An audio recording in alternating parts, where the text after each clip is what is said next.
好，我们的第二堂课呢，是由现任美国功能学院医学部的副主任Christy Hughes 医生来给大家讲演。那么它的题目呢叫 Mapping the Territory Using the Functional Medicine Matrix Model。Matrix 呢我们翻译成矩阵图。功能医学一个很重要的特点就是要收集很详尽的病人的信息。那么它的收集方法呢，美国功能学院总结了2个非常有用的工具一个呢叫时间轴，这个时间轴呢像树状的每一个事件呢都要写入这个时间轴。再有一个呢就叫矩阵图，通过矩阵图来综合分析这个病人的病情。所以 Christy 呢将在接下来的这堂课里边呢详细的给大家讲述如何来收集信息，如何把这些信息呢放到矩阵图里边去。这堂课呢非常有意思，而且 Christy 也是一个非常出色的演讲家。那么接下来我们就来欣赏 Christy Hughes 的演讲。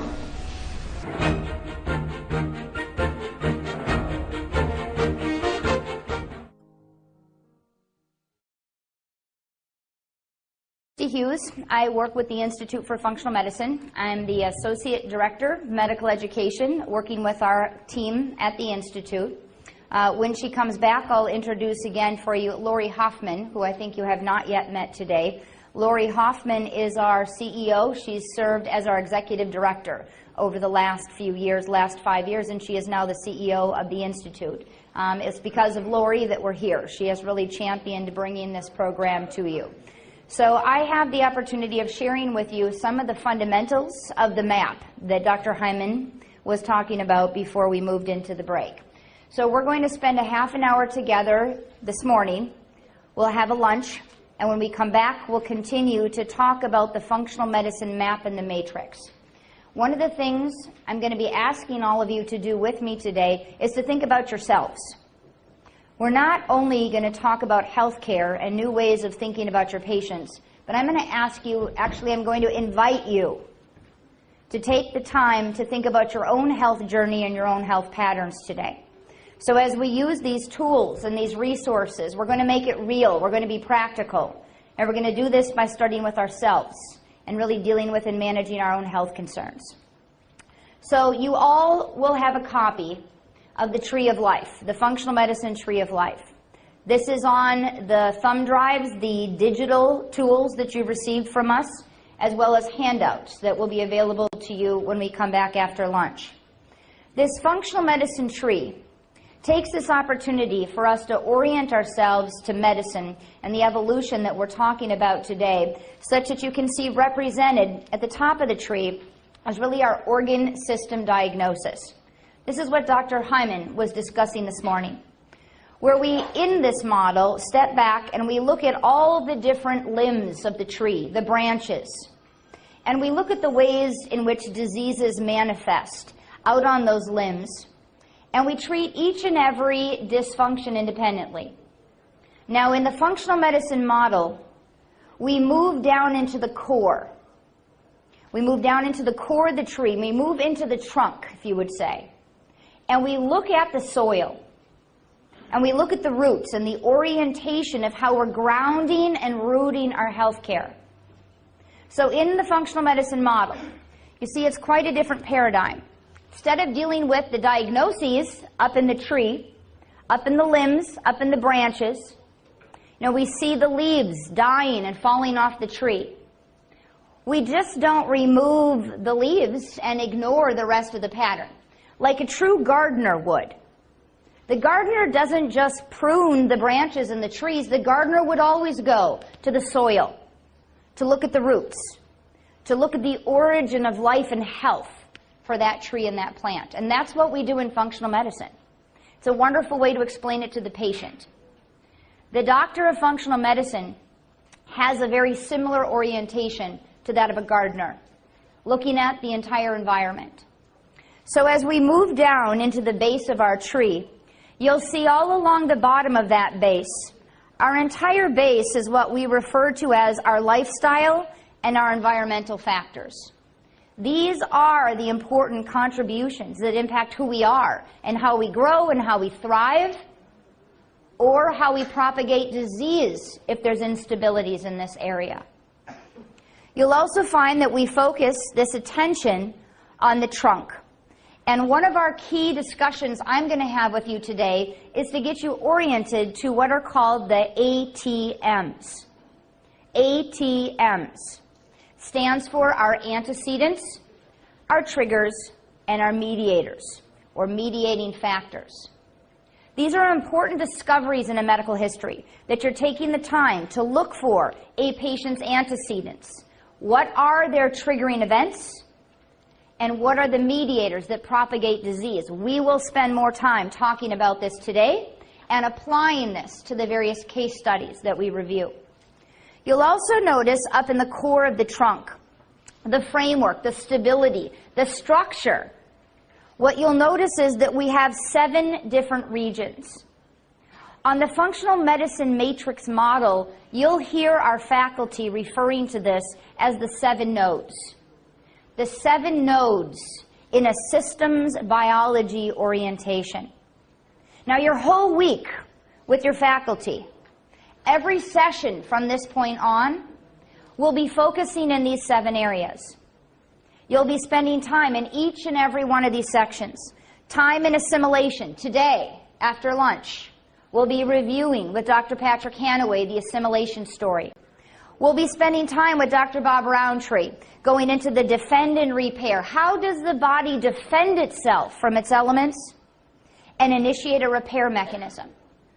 You'll have time with the team to review and cover energy. This will be one of the last things that we discuss and we do on our final day together. Biotransformation and elimination. Dr. Bob Roundtree will spend the entire day with you on Monday, taking you through these relationships to the environment and toxicity that could be coming from either the inside of our world, our own bodies, or the outside world, which we refer to as endo, internal, and exotoxicity. Endo and exotoxicity. We'll be covering much more. As we move into these categories listed under communication, here you're going to be hearing about adrenal and thyroid dysfunctions. You're going to be spending time with many of our faculty, including Dr. Bethany Hayes, as she's going to spend the entire last day with you, reviewing aspects related to hormone balancing, proper and healthy and responsible approaches to women having healthy hormone balance that's created, not only looking at it from a hormone replacement perspective, but how do we truly create proper hormone communication that's taking place between the networks of the adrenals, the thyroid hormones, the androgen hormones, the female hormones. And underlying much of the dysfunctions that we'll talk about, Dr. Mark Hyman and I will be back with you on our 4th day talking about in communication, the ways in which glucose and insulin contribute to a dance in the system. So all of these fall under communication, the different ways in which we can communicate. Transport is related to the movement of fluids, the transport of molecules across a cell membrane or throughout the system. And then structural integrity, looking at actually the quality and the structure of tissue, the barrier function, the ability to define the inside versus the outside of different areas. The cell, for example, inside versus outside of the cell. So these are terms you'll feel much more comfortable with as the week moves along. Every session will build upon itself, telling you a story over the course of this week, truly understanding what these 7 nodes have to offer. Now, in every case that we look at, every patient that we review, we're going to step back and we're going to identify and seek to find in that patient history the ATMs. For that patient, what are the predisposing factors that set them up for disease? Are there points in the history that the patient has never been well since? And what might propagate forward the ongoing dysfunction or disease for the patient? All the while being very mindful of the soil. What is the foundation that that patient is either growing their disease or growing their health care and wellness transformations within? So let's begin. So the roadmap. The roadmap that we're going to be navigating in functional medicine is not that model of seeing the diagnosis, naming it, and then going on to medicate or perform surgeries to deal with the diagnosis. Instead, we're going to step back from that diagnosis and we're going to look at how do you do functional medicine. Much of this week is about what is functional medicine. What is it? What is functional medicine? Well, very important to this week is your journey in feeling comfortable and understanding how do you do functional medicine. The what is actually the easy part. The how is really where the art of being a good clinician or a physician comes into play. What I personally enjoy about functional medicine is the mix, the blending between knowing the science and then properly applying the art of healthcare. Engaging the patient in a therapeutic encounter. Making the patient a co-creator or a partner in the journey of their healthcare. That's truly one of the greatest attributes of what makes functional medicine so successful. It's the being in a partnership, doctor and patient together, or nutrition professional and patient together, working on their health journey.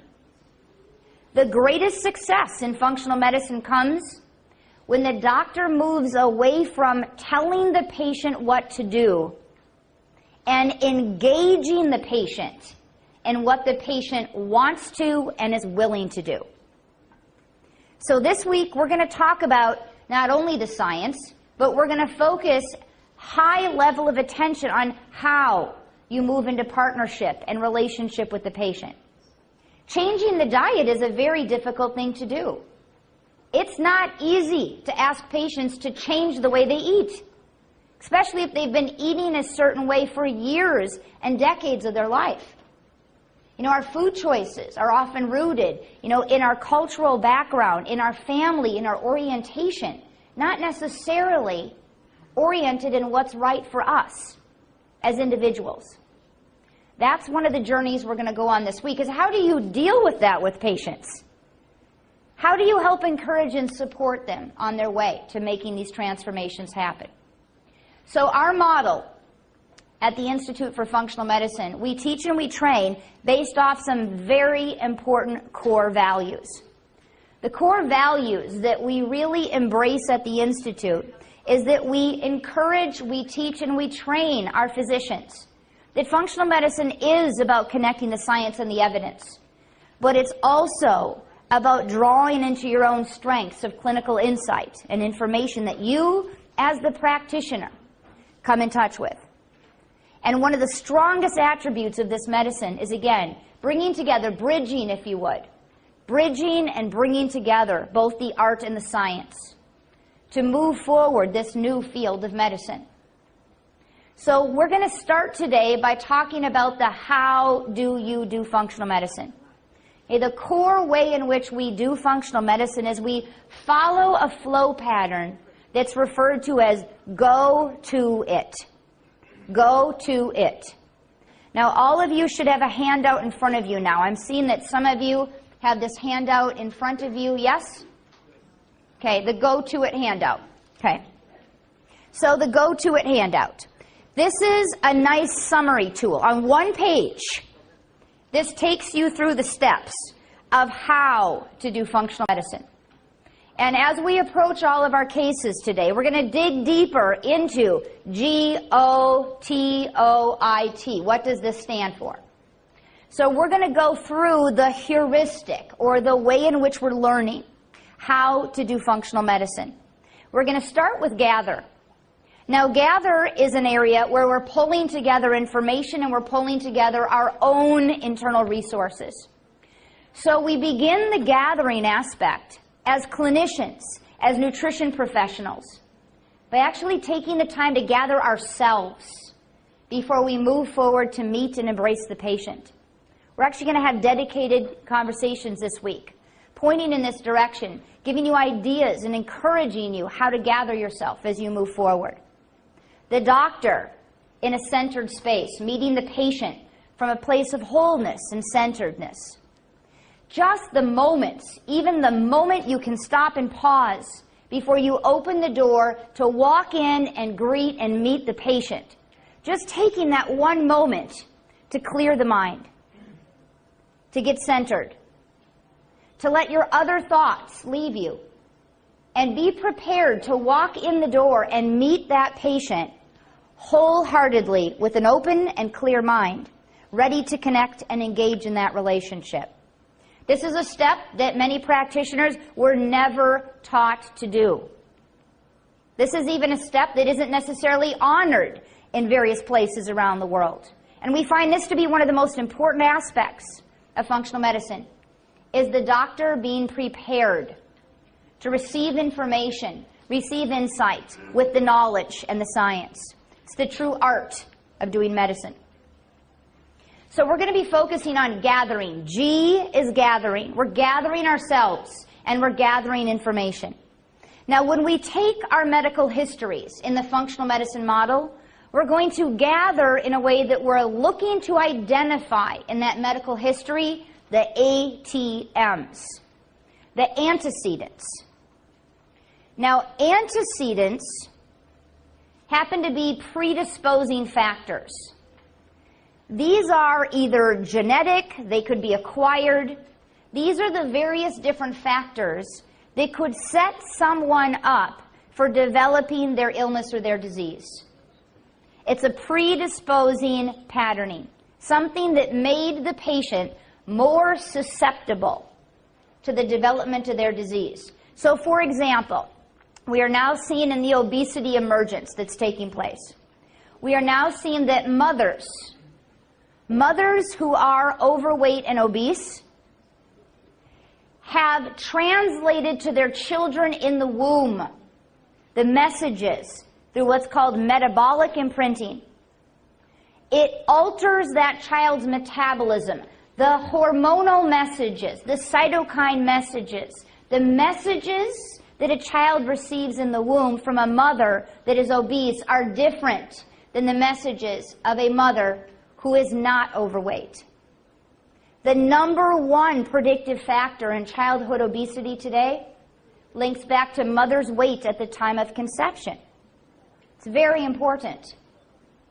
Healthy moms lead to healthy babies. What mom eats before she's pregnant, what mom eats during her pregnancy, leads to the imprinting upon that child. It's called metabolic imprinting. It's an example of antecedents, predisposing factors. Some of us were predisposed to our disease patterns based on our mother's lifestyle and body composition, as well as the genetic predispositions.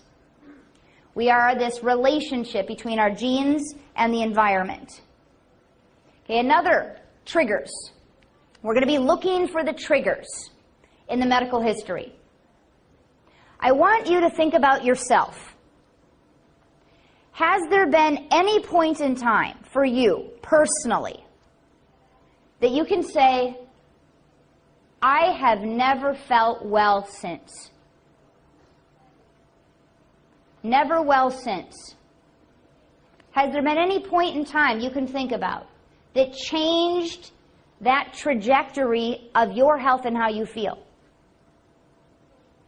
Maybe an accident or an injury, or maybe an infection, or maybe an emotional upset, maybe an exchange energetically, maybe a big fight that you had with someone and you held on to the tension after that experience and you could feel it change your health. We look in our patient history. We look very closely to events that we would call triggers or triggering events, such that we as clinicians gather more data about their personal journey to be able to understand who is this patient in front of us sitting there today with their collection of diseases and problems and issues, but also honoring what are the things that are on target, are good, are positive. And we find in those patients their passions in life. What do they like? What do they enjoy? What do they feel their deep purpose is? We're going to be gathering histories together in our patients. And I want you to think about your own journey. Are there any points in time in which you can remember you were never well since? Okay? The last in the ATM model, the mediators. Mediators, I like to think about them as perpetuating factors. These are things that will drive diseases forward, propagating a dysfunction forward. This can come from biochemical, it can come from psychosocial experiences, can come from various different sources, but drive pathology forward. One of the conversations I'll have with you later this week, on our 4th day together, I will be here with you talking about the body composition patterns. And we're going to be looking at patterns of high stress and prediabetes. We're going to be looking at the pattern of the apple body, for example. One example. We're going to be talking about for individuals who are holding higher reserves of inner belly fat. If you were going to open up the abdominal cavity and identify the specific belly fat, it's called visceral adipose tissue, VAT, V-A-T. What does the VAT contribute to? Well, it contributes to inflammation. It can contribute to more insulin resistance. It contributes to more inner belly fat storage. So in someone who has the shape of more of an apple body, for example, the body composition of the apple body becomes a perpetuating factor that leads to problems with insulin, blood pressure, energy deficits, and much more. It's an example. Another example would be patients who experience fatigue, who are under a high level of exhaustion or fatigue, for example. They're tired. Well, if someone is fatigued and exhausted and they're struggling with their sleep cycle, they can't fall asleep or they can't stay asleep, right? Their insomnia perpetuates their fatigue. Okay, so in the history, we would look to find, is there an issue with a sleep deficit? Because the sleep deficit is a mediator or a perpetuator of their fatigue syndrome and could contribute to other issues like pain syndromes, for example. So ATMs, this is a very core part of taking the functional medicine history. Now, if you take a moment and you look at the illness to the wellness continuum, on the far left-hand side, you see that off to the left, at the very end, is where we certainly meet death, transformation. At this end of the spectrum is optimal wellness. So moving from the left to the right, many of our patients come in these areas here. And our responsibility is to shift their wellness state in this direction. So one of the things that we need to do is we need to look very closely at what are some of the patterns that we may be able to recognize in understanding the origin of disease. For me, one of the strongest attributes of functional medicine is looking at the underlying cause of disease, identifying the pathophysiology. What are the underlying causes of the various different diseases so that we can understand how that can reach out and impact other tissues or other aspects of the patient's health. So pattern recognition. This is something we heard from Dr. Hyman this morning. Now, our job in functional medicine is to identify where the patient is at, and then to be able to shift and move them from the increasing illness paradigm towards the increasing wellness paradigm. That's our responsibility.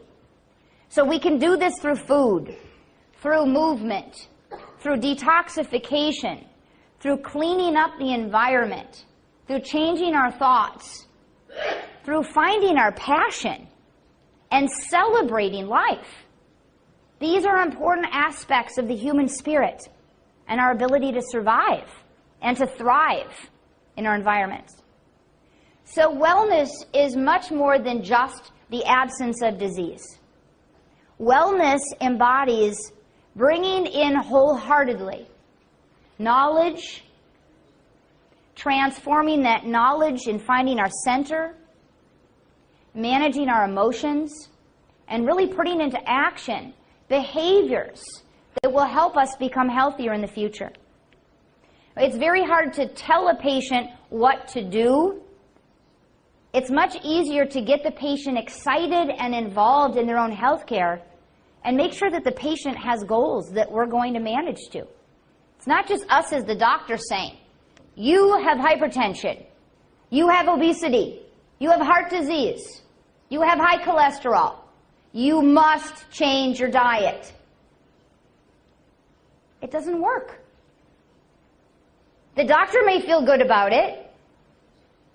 It doesn't inspire or move the patient.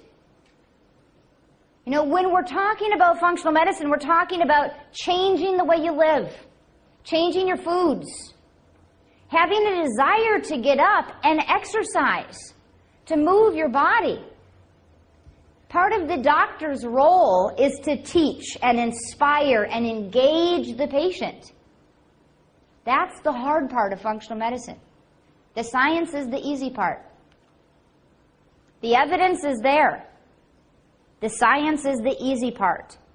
Connecting with the patient and also prioritizing the patient's needs with the doctor's desires is a very important aspect of what we do in functional medicine, which is why it's so successful, which is why it's growing globally around the world.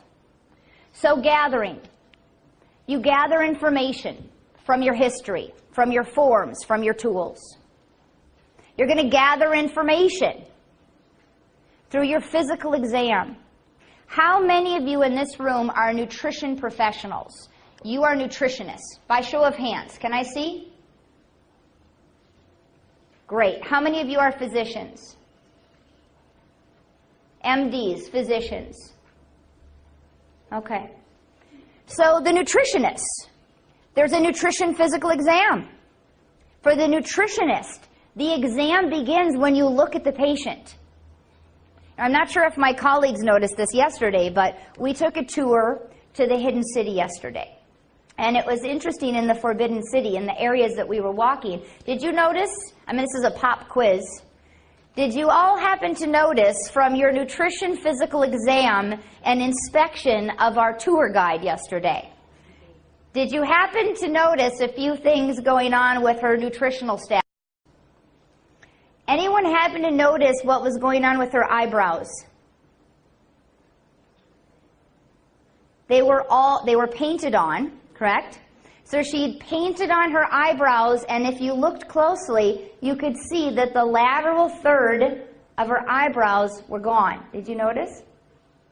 So what did that tell you, fine clinicians, when you saw that our patient's lateral eyebrows had fallen out? What were you suspicious of? Thyroid dysfunction. All of you, right? We all were diagnosing our tour guide with hypothyroidism yesterday. Okay? Just from looking at her. Gathering information from the patient's nutrition physical exam. It begins with our eyes and our inspection. So G is gather. We gather. We're gathering information. We're gathering it from what the patient says.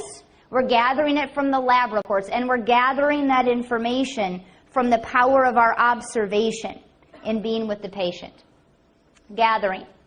Tomorrow, I'll have the opportunity to be back with all of you in the afternoon. I will talk with you about some of the foundational principles in functional nutrition. So tomorrow, we'll take an opportunity to talk about doing a more complete nutrition assessment, if you would, a nutrition physical exam. And when looking at nutrition insufficiencies or nutrition concerns, in our functional medicine model, we include the anthropometrics, what are called the biomarkers or the functional labs. We look at what are called clinical indicators from a physical exam. And then the last is a diet and a lifestyle review with our patients. So there are many other additional assessments that can be taking place. Tongue diagnosis, pulse diagnosis. These are all ways we gather information. So in the beginning of the functional medicine heuristic, go to it. The G is gather. We're going to be gathering information, gathering insight, gathering information about that patient in every way possible to understand their journey that has brought them to this place in time, sitting in front of you today. Not the diagnosis, the patient's journey. What led to this point in time for that patient? O is going to be where we spend the rest of the afternoon when I come back. So when we come back after lunch, we're going to go into the O. We're going to dig deep into the organize. This is really the most important aspect of this training conference, is that you understand how to organize. How do you take this information and put it on the map? How do you put this data on what's called the functional medicine timeline and the functional medicine matrix? These are the core anchor tools that all of you will explore this week. These are the two most important tools that you leave this week understanding how to use and feel comfortable implementing. I'm going to ask you to do your own timeline, to work on your own functional medicine matrix, so that you can understand for yourself part of your health journey and what's brought you up to this point in time. So we're at our 30-minute break point for lunch. What types of directions should we give them, Stephen, for where they should be heading for lunch? And when we come back after lunch, we're going to go into the O, the T, we're going to gather, we're going to organize, we're going to continue to work through the go to it. Okay, so the handouts that you've been given, you notice the first one was the go to it handout. So that's the one we're going to continue to navigate, so I'd keep it close by if you would. What we're going to be drilling down into are the two tools that you see on the screen, the two primary anchor tools. One of which I've introduced this morning is called the timeline. The timeline you see here on the left, and the other key tool is the functional medicine matrix. So these are going to be the two that we're going to be working through this afternoon, and each and every one of your speakers is going to spend time with you over this week, taking you further into the exploration of how do we use these key tools in practice. So let's start with the timeline. If you could have your timeline sitting in front of you, you can take notes on it. You'll notice you have 2 copies. So if you want to write on one, you can certainly give yourself some indications, and I'll take you through and navigate through this timeline, giving you a chance to get into this relationship with this tool, meaning that every clinician that goes through the functional medicine training finds that this is one of the most valuable, most important, and resourceful tools that you will leave the whole week with. So the timeline. So with your timeline, I want to make sure you have one in front of you. What I want to point out to you is how we use this with our patients is the patient comes in for the visit. You'll note this arrow in the center, and this arrow represents the patient from birth, which is the dotted line here on the left, through the course of their life, and at the end of the arrow, this is where the patient is presenting now, at the point they come in and meet you in your office. So when the patient comes in to see you, say it's a 42-year-old female with fatigue and headaches, you would come to the right-hand side and you would write in 42. So this is her age when she's presenting. Now, over the course of her life story, she'll tell you, you'll ask, when did the headaches begin? She may tell you, the headaches started for me when I was about 20, 21 years old. So you would come to that point. If this is a 40-year timeline, at about the age of 20, you would write in 21, and you'd write headaches began. So this timeline is for you to actually mark along the way when symptoms have emerged or things have developed for that patient. Now below the arrow is going to be the space where you're going to fill in any details related to signs or symptoms or any key diseases that the patient may be reporting. So as you take note, here is the patient's age. Most practitioners will list right underneath here the patient's diagnoses and their chief concerns. Okay, we're going to practice using these tools ourselves, and you'll see how our faculty use these resources. So let's look at how we're going to position what's referred to as the ATMs on the timeline. We started this morning talking about the antecedents.